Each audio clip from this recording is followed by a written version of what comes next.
In the far reaches of the galaxy, beyond the fringes of known space, there existed countless civilizations. Each race had its own unique traits, some stronger, faster, or smarter than others. Yet among all the advanced species, none could have anticipated that humanity, relatively new to the interstellar stage, possessed something every other being in the universe would soon covet: human blood.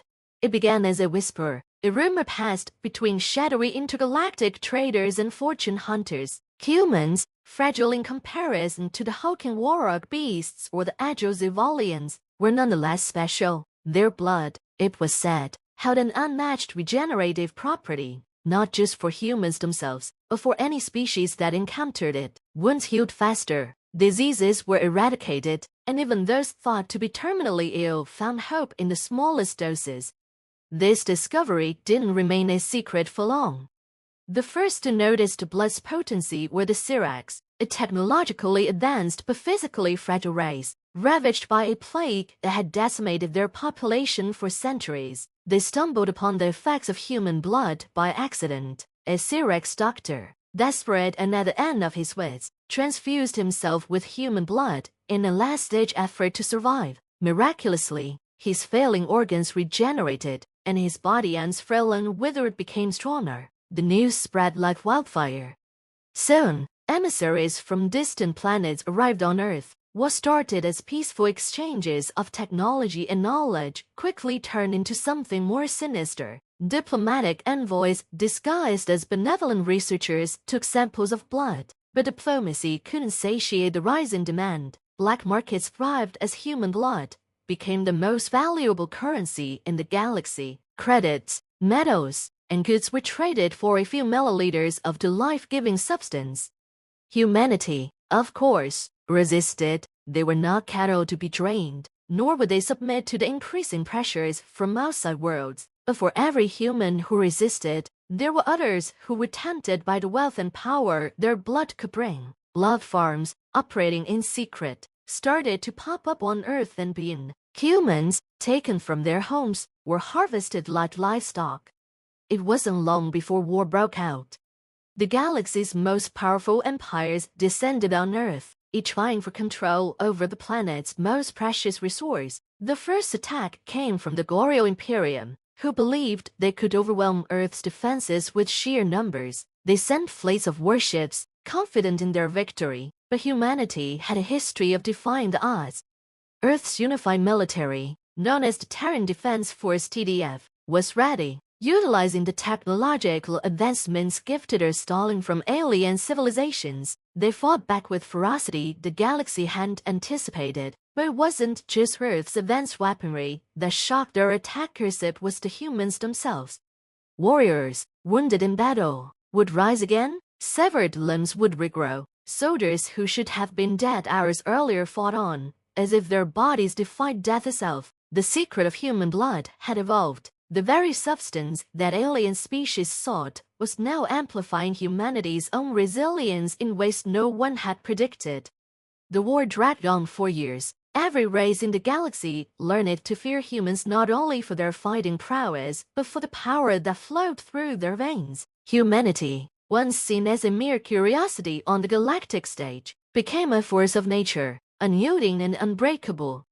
But the TDF wasn't fighting alone. Underground resistance movements arose within alien worlds. Not every species wished to see humanity enslaved. Rebels from different corners of the galaxy, inspired by humanity's defiance, joined forces with the humans. They sabotaged enemy ships, smuggled vital supplies, and even protected blood farms from being raided.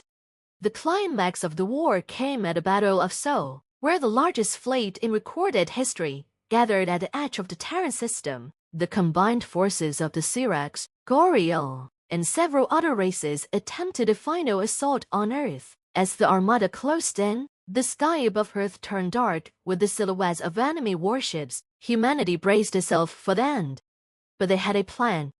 Earth's greatest minds had worked tirelessly to develop a weapon's blood pulse. It was a technological marvel, a device that could harness the unique properties of human blood and amplify its effects on a galactic scale. When activated, it sent a pulse through space, not of destruction, but of healing. Enemy ships found their systems overwhelmed as the pulse triggered regeneration on an atomic level, causing their technology to malfunction, their ships to falter.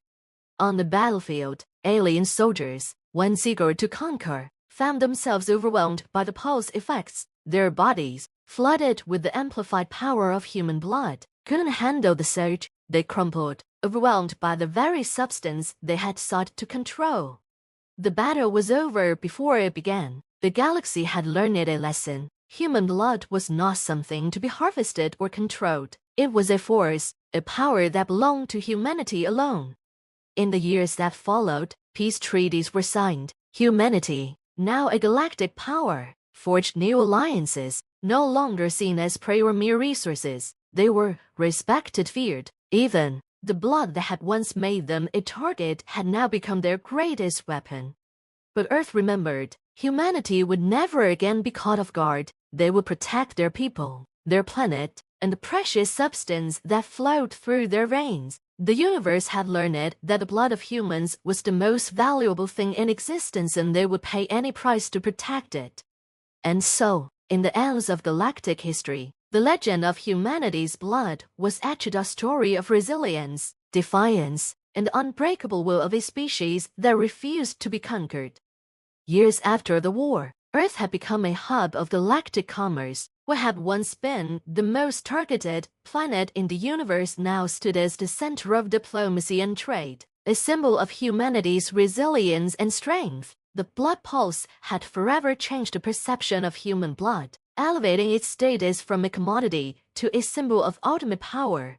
Though the blood farms had been dismantled, and the harvesting of human blood was outlawed in most galactic treaties, whispers of the underground trade still haunted the corridors of power. Black markets thrived on the fringes of civilized space, where criminals, pirates, and desperate individuals saw the forbidden substance. Some claimed that in the darkest corners of the galaxy, the blood still flowed freely for the right price.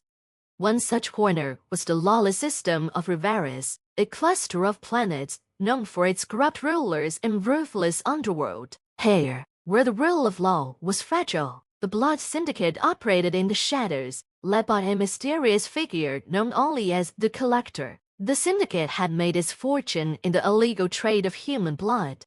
Rumors swirled that the Collector had amassed an army of mercenaries, each enhanced by human blood transfusions, and was planning something far more ambitious than just controlling a few outer planets. But no one knew, for the syndicate moved in secret, and few who crossed paths with them lived to tell the tale.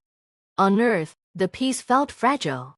While the Terran Defense Force maintained its vigil over the planet, there was a growing unrest among the population. Some questioned the alliances Earth had formed with alien powers that once sought to enslave them. Others resented the galactic dependence on human blood, even if it was now heavily regulated and only used in humanitarian efforts.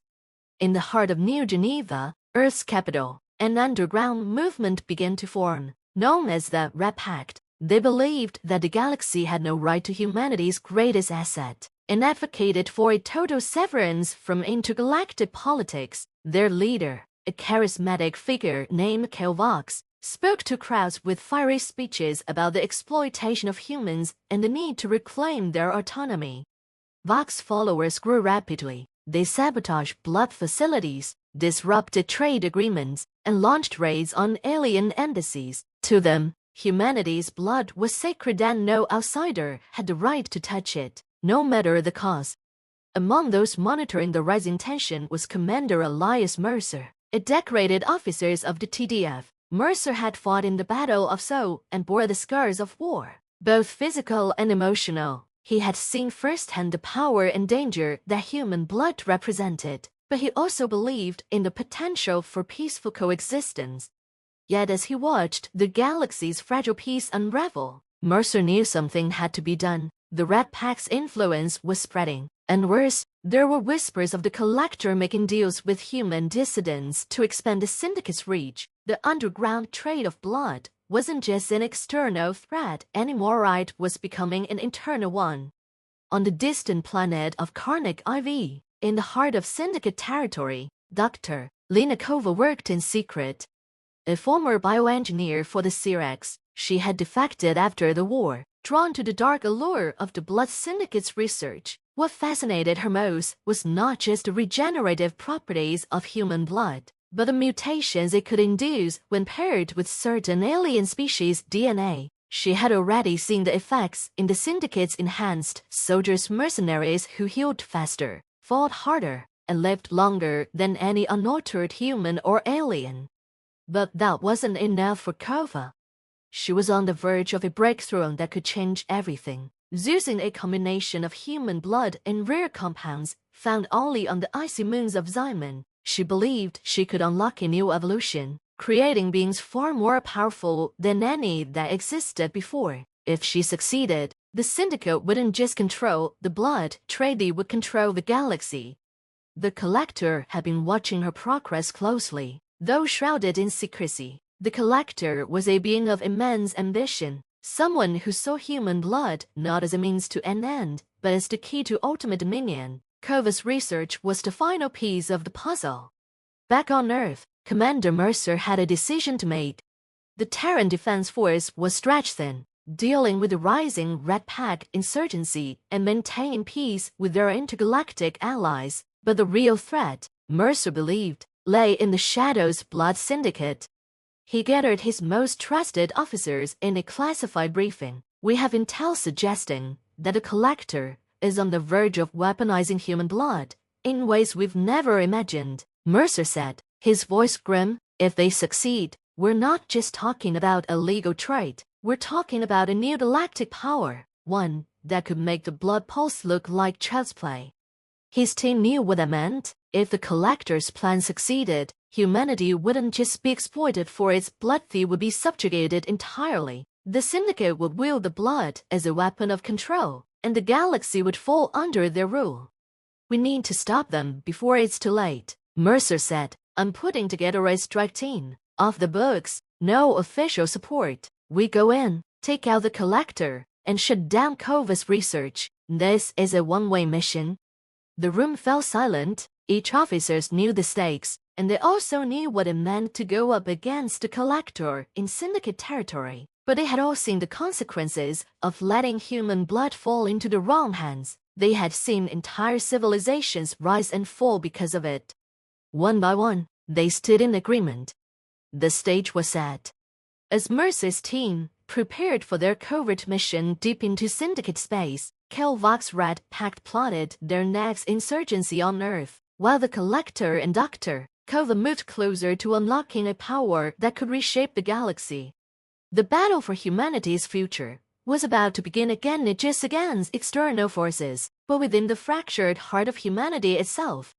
And at the center of it all, the most valuable substance in the universe flowed through the veins of every human, a force of creation and destruction that could tip the balance at any moment.